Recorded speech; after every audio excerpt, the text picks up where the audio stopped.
Welcome everyone. This is an unboxing video of Dark Light Oracle by Alexandra V. Bach and Carole-Anne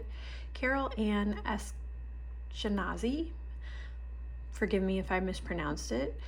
I'm not familiar with these creators, but this is actually my first unboxing video ever. I'm quite the card hound. I have been collecting for several years and have wanted to do some unboxing videos, so here we go. If you're new to my channel, my name is Angelica Grace Soli. I got started in my spiritual journey with Hatha Yoga, and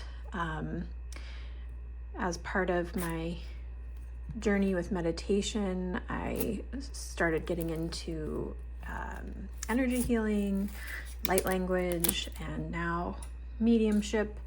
And throughout all these years, I have been slowly building my card collection. I love Oracle and Tarot. So here we go. Taking off that plastic helps with the glare a little bit. So I was drawn to this deck because of the imagery of the dark and the light. It is a beautiful, dreary day in October here, and this deck seems to fit the mood of this time of year. I actually found this deck in a favorite store of mine where you're allowed to take a demo off the shelf and flip through it. So I've actually flipped through this deck already once before at the store, and now I'm officially unboxing. So on the box here on the back, we see Dark Light Oracle. The path to light lies through the darkest shadows. All of us are made of both shadows and light. Sometimes we are pulled towards the heavens, sometimes toward the abyss. Dark Light Oracle helps us find treasures among the miraculous mix of joys and tears, hopes and fears, enthusiasm and melancholy that enriches our soul. It explores the place where suffering is sublimated, darkness is illuminated, and shadows ultimately lead to an enlightened path. The 40 guides beckon you to the crossroads of past and present experiences with messages of healing and lessons of growth. It includes 40 cards and a 76-page guidebook. So for myself personally, I've definitely been going through a shadow work phase, even over the course of the last few years. And I've really been balancing out my collection of decks with like literally just balancing the dark with the light. So this one is another one to add to my darker collection. So as we open here, the box is plain. It's a nice feel box. It's smooth. And here we have the guidebook. This is by US Game Systems. The guidebook is on the thinner side. I love how this image looks ghostly, kind of looking otherworldly. And here with the guidebook, we have some messages from the authors of thanks. The first page here with a candle. Introduction, again, some of this more gothic type imagery. Looks like an older home with light cascading through tall windows, almost as though we're stepping back in time. Here we have a message about the creation of the oracle. Looks like two French artists came together, and looks like Carole-Anne created Terra de la Nuit and de la Nuit Oracle, along with this Alexandra. I didn't know that. So I've seen those and I've been drawn to those. Actually, I almost bought the de la Nuit Oracle yesterday when I bought this deck. They were not placed side by side in the store, so I didn't know that it was the same creators. Let's see, I'm just skimming the guidebook here.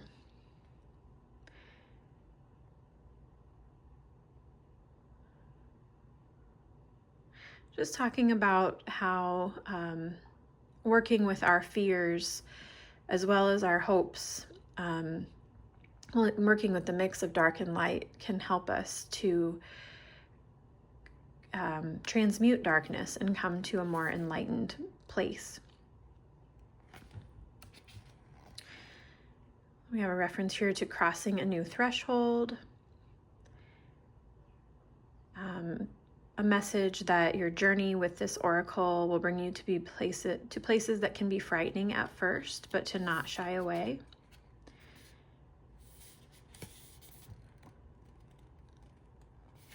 A reference here to Alice in Wonderland. I meant Wizard of Oz with the Emerald City. So just a reference that there's a journey to take through a scary forest, so to speak, before you get to the Emerald City.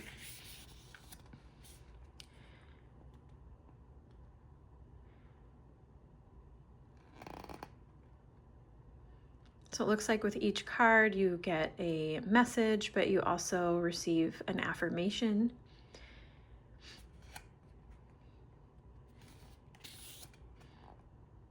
And we have another image here. It looks like could be a barn, and it looks like it could be deserted, an old, almost wasteland-like depiction with the bare trees. Okay, so here are all the card messages, and it looks like they don't have pictures of the cards in the actual guidebook. They have numbers that you can turn to. Let's look at the back here. So in the back, how to use this deck. The lighting here may be hard to see. This also looks like some kind of house, but it's almost got a surreal tone to it. It's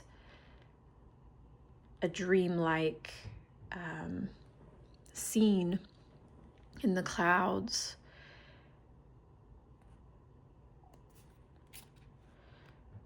Okay.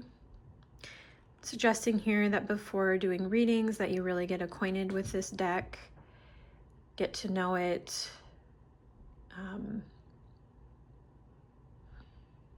Maybe buy a special notebook and keep track of your readings.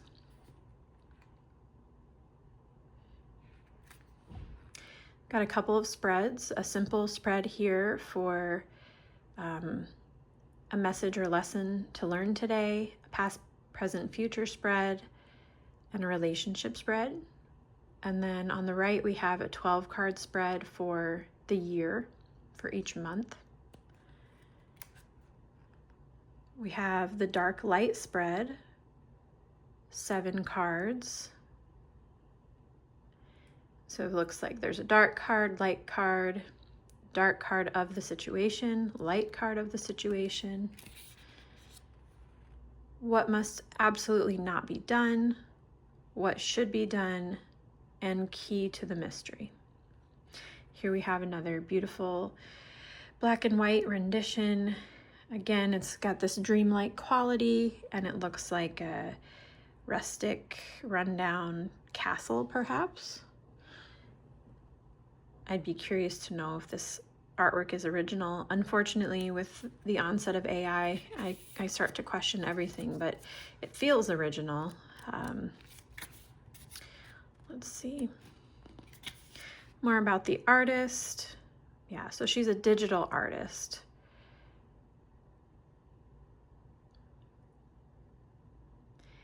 And then the author is Carole-Anne. Okay, well, thanks to the creators of this deck. Let's go ahead and actually look at the cards.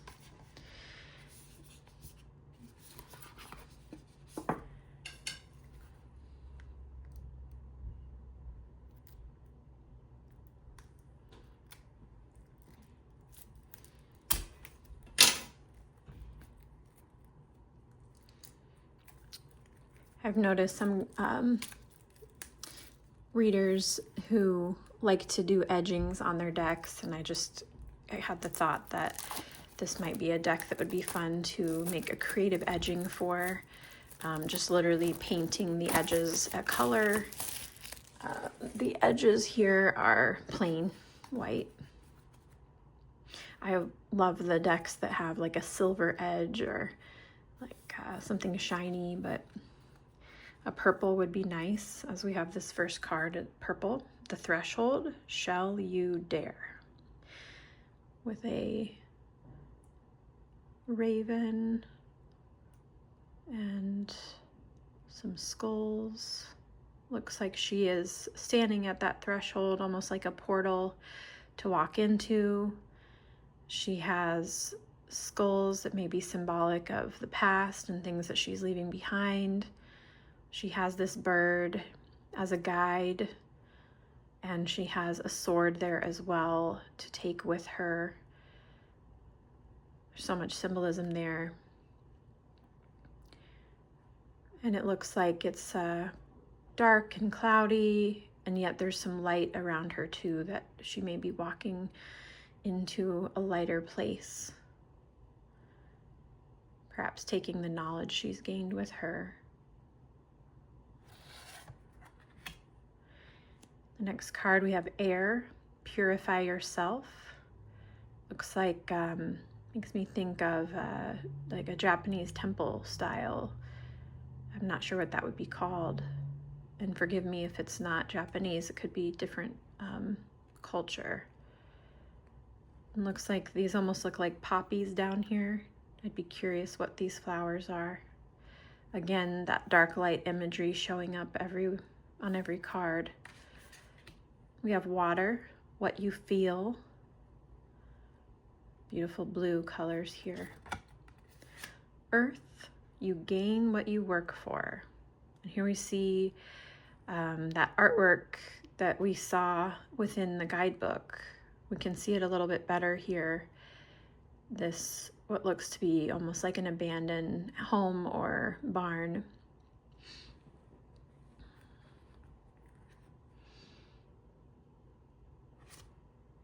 Honestly, I can't tell what these are. They kind of look like pumpkins. And we have fire, to light my path. It's interesting because we've got the water mixed with the fire here. She's sitting near water with a lotus flower here, and yet she's got the fire here as well. Memories, I remember.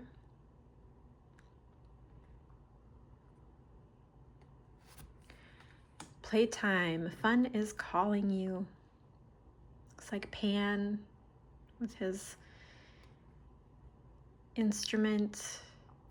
It's like maybe some fairies down here, right here. Time, to use, not to lose. And this woman here with blue hair, very cosmic looking, with an hourglass. When I was a kid, I used to love to play with my grandmother's hourglass. I thought that was so mystical. Leaving, new horizons to be sought. This figure standing on a earth bridge with what looks like a temple of some sort in the background. The birds above her. Dark path, learning from your mistakes. This is the cover image. A beautiful Gothic costuming there with her flowing dress and corset top. You can see some of her makeup is running a little bit. Looks like she could have been crying. And yet her facial expression still has some bit of hope in it. The wind rustling around her suggests change. Spring, everything that blossoms. Some of this imagery starts to remind me of the works of is it John C. Waterhouse? I can never remember his first name. I know it's Waterhouse. Kind of like Makes me think of the depiction of Ophelia in the water surrounded by flowers. I love this color scheme here, and it looks like there's a snake coming up here on her. Everything that blossoms. Summer, the highest height. Now we really have a contrast here compared to some of the darker imagery. This really goes straight into the light with the sun. Flipping back to darker imagery with the autumn card, is that scary? Of course, this is where I'm glad I got this deck this time of year in October. I've got a couple weeks here before Halloween, and this card definitely speaks to that with the black cat and the jack-o'-lanterns, and she looks like she might be dressed up a little bit.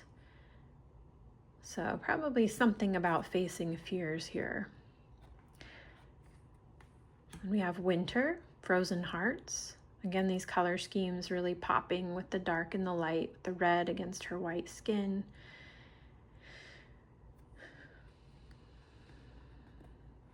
The imagery of ice on the tree branches. Here we have imagination beyond limits. Again, this image was in the guidebook, but it was a little hard to see. Here we can see it better, that this is almost like a mix of earth and heavenly imagery. It looks like somebody here on a boat. Beyond limits. So the cards do flip back and forth in orientation between vertical and horizontal. Transformation, becoming me. And this woman has feathers in her hair. I'm really not sure what's supposed to be on her face, if that's blood or dirt or a mixture. It's on her arms here as well.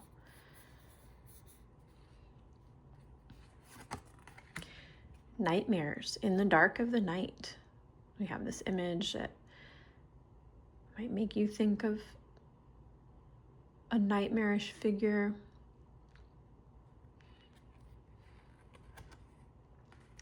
Heartbreak Palace, arrows in the heart. Again, with a beautiful red contrasted with lighter and darker colors. Image in the background.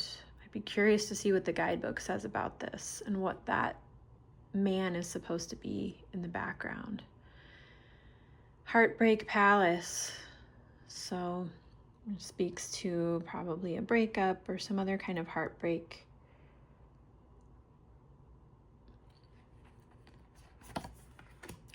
Masks behind the folding screen.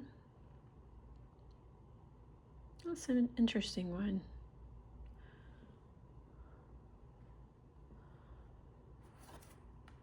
Obsession, my eternal thirst. Here we have a vampire figure with the blood coming from her mouth. Ghosts from another world.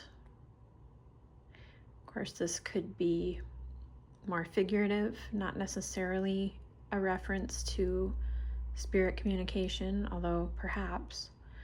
Could also just be a reference to ghosts of the past, things that still haunt you.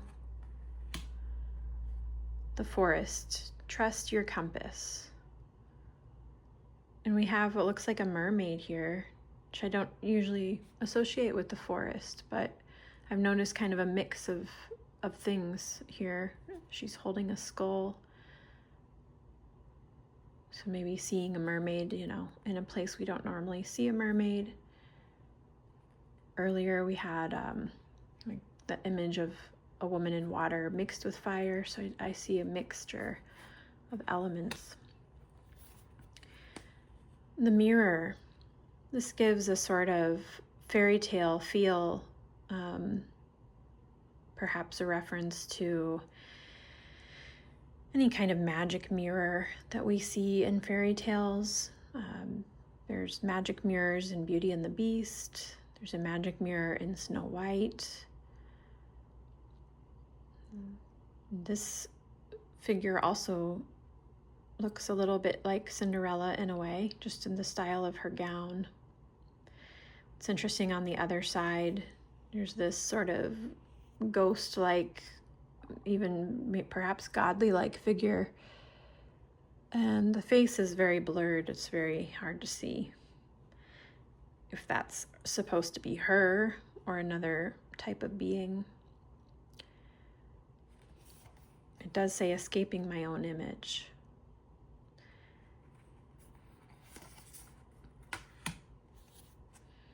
Rest, come and hear my lullaby.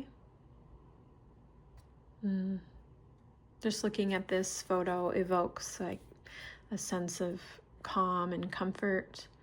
That's actually part of why I was drawn to this deck. When I sat down in the store and looked at the demo, I got a feeling of comfort from this deck, and I was feeling like that sounds really nice for this time of year. Messages are to be seen and heard. We've got the dove here. Often, doves are symbolic. And she's in a boat here, really paying attention. Solitude, this winged creature figure. Looks like perhaps a reference to like a fallen angel. Maybe not. Solitude, alone with myself. Guardian angel, count on my protection. Again, with those sort of comforting vibes with the angels coming through. Consuming art. I also chose this deck because I felt like this is an important component when doing shadow work or healing work, is our connection to art. And this message of express or die is very dramatic, but there does come a time when expression is a lifeline. I like her imagery here, the feathers. It reminds me of an angel. I'm not sure what's happening here with the cords coming down from her arm. It almost looks like there's blood here. I can't tell if they're just tied around her arm. And then with the plants, I'm not sure what's happening. Perhaps a reference to being tied down or like a puppet on a string. I would have to read the card message. Alignment, here and now.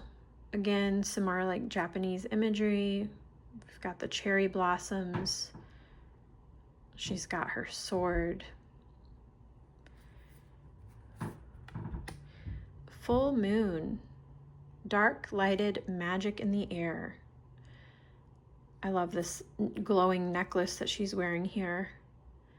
And she does look somewhat vampiric. You can't see it very well here, but in better lighting, she does have blood coming from her mouth. I'm not sure actually where she is, if she's... I'm not sure what's behind her. She's outside somewhere. Maybe just getting in touch with a deeper sense of magic. Quest, searching for my grail. Here's one of those images from the guidebook as well. You can see it a little bit better here. Mystery, things you cannot explain. It's interesting, she's under the water. You can see her skeleton.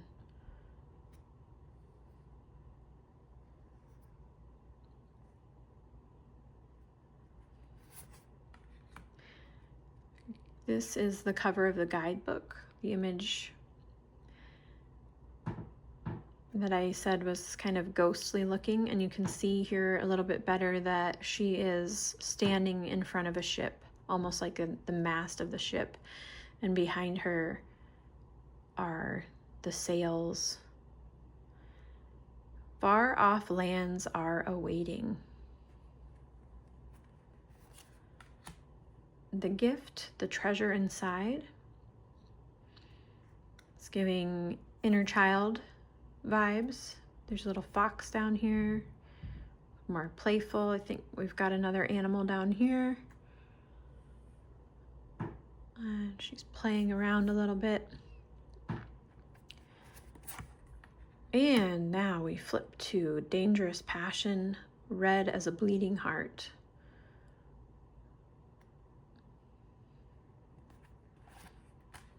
Luck by the magic of my four-leaf clover. It's kind of fun. So I can see the references to different times of the year throughout the deck. Winter, spring, summer, fall. A little more spring with the four-leaf clover. True love, your love is here to stay. It's a beautiful, hopeful card. Blessings, prayers heard. A fairy woman here. Flight, let's rise into the sky. And ballerina, slippers on. And holy gate, the doors of pure happiness will soon be opened. So lots of dramatic imagery here, playing around with purples and blues, grays, red, white, black, some dark greens.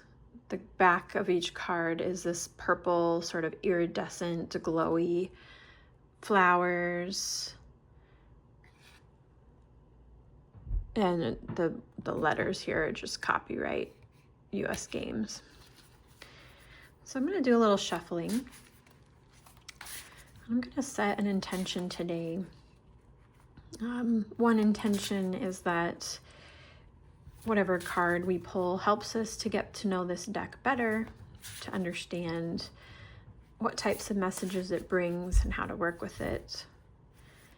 And then the next intention as well will be to pull a card that is for the best and highest good, the best and highest good of all at this time.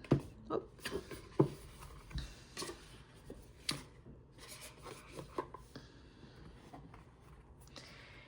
What is a message, a good October message as we transition into a darker time of the year? We transition to going within, slowing down a bit,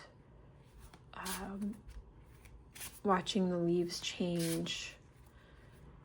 So connecting in now, high self and spirit team.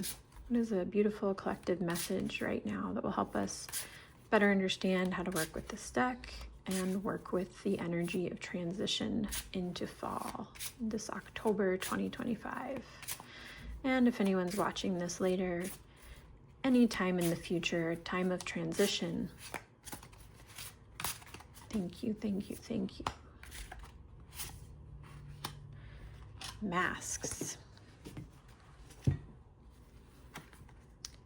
Behind the folding screen.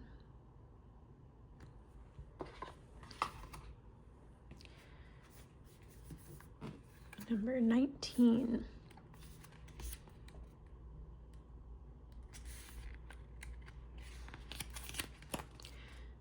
Something here, or is it someone, is not what it appears to be. We are all wearing masks from time to time to hide our true feelings and thoughts.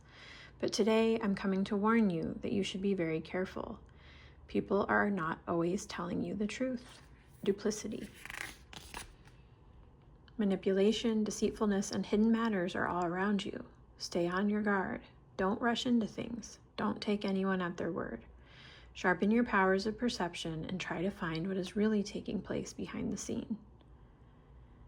Affirmation: I don't trust too hastily. I keep in mind that people can wear a mask and hide their true feelings and thoughts. I proceed carefully. So it is a bit of a warning. I could see this perhaps in my own life. And to me, I also interpret it as to be aware of my own masks as well. Where am I hiding? Where am I manipulating, perhaps unconsciously? So to me as well, it's a reminder to be aware of the masks that others wear and that I wear, and encouragement to be more authentic and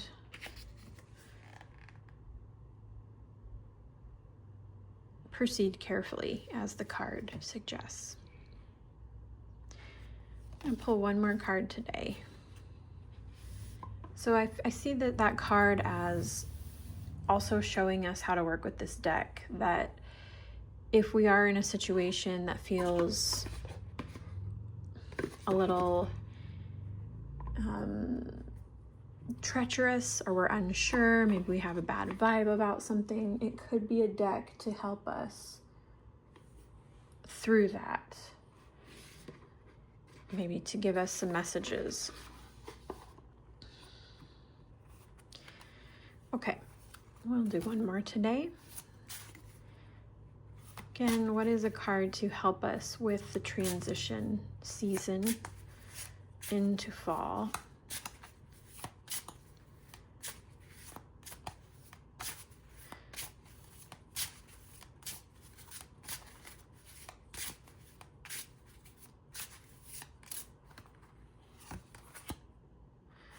Ghosts.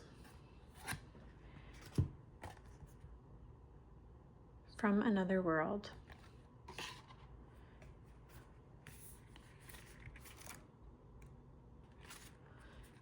If you see me appear, that means that you have a strong connection with subtle presences that some people can't perceive. Be attentive to signs, develop your intuition, hear the message that is sent from above. You don't have to be frightened. Even though I look spectral, I am kind and caring. I come to remind you that you are not alone. All of your steps are guided. Something stronger than you is at work here, which you don't need to understand rationally. You may feel it in your chest. So if you're searching for answers, just listen to the secrets the skies are whispering in your ears at this very moment. Affirmation: I listen to what my personal ghosts have to say. I welcome them, hear their message, and then I can wave them goodbye. So this could speak to paying attention to messages our departed loved ones are sending. Can also be listening to our intuition. And I imagine, this is a message to take time to listen to our intuition, doing some journaling. What is our gut telling us? And to work through that as a process. All right, everyone, that is the Dark Light Oracle. It was around $23 at a store. Perhaps you can get it cheaper somewhere else. But I really enjoy this and feel like I want to come back to this for sure through this season, and be fun to come back to as well throughout different seasonal changes. Autumn to winter, winter to spring, spring to summer. So if you are into the Gothic imagery, if you're into vampires, this one might be a great one for you. Thank you for tuning in. I'm Angelica Grace Soli, and I hope to bring more unboxings and talks about different decks that I've been using. And thanks for being here. Take care.